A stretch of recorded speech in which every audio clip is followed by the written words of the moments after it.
की ही तरह होती है, कोई बहुत ज़्यादा अंतर नहीं है। ख़ास तौर से जो यादव बेल्ट है और मुलायम के परिवार से जुड़ी हुई जो चीज़ें हैं, इटावा, एटा, मैनपुरी, कासगंज, ये जो इलाके हैं, कन्नौज, इन इलाकों में। बात मैनपुरी लोकसभा के उपचुनाव की है।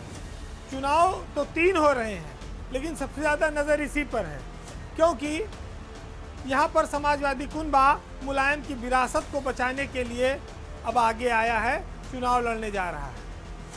मामला है पति पत्नी, चाचा और वो का, यानी कि मैनपुरी की सीट से चाचा भी विधायक हैं, भतीजा अखिलेश यादव भी करहल सीट से विधायक हैं।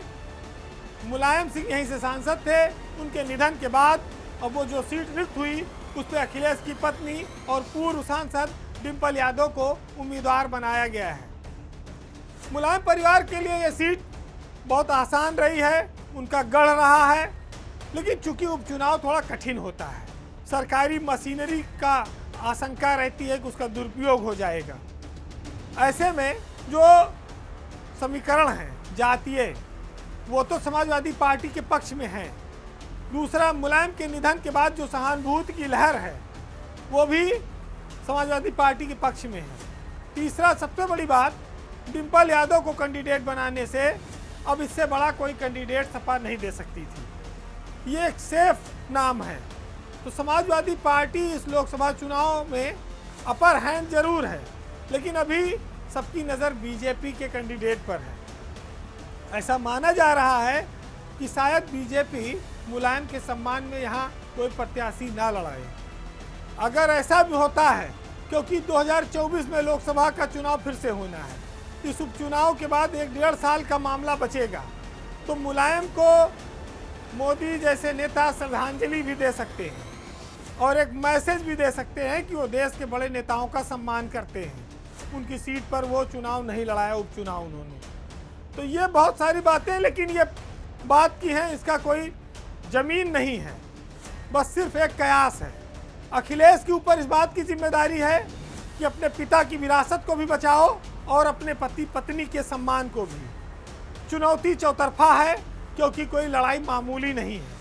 मुलायम सिंह जब तक थे वो संरक्षक की भूमिका में थे, उनकी एक विरासत है, अब उसको आगे ले जाने की जिम्मेदारी अखिलेश यादव और डिम्पल पर है।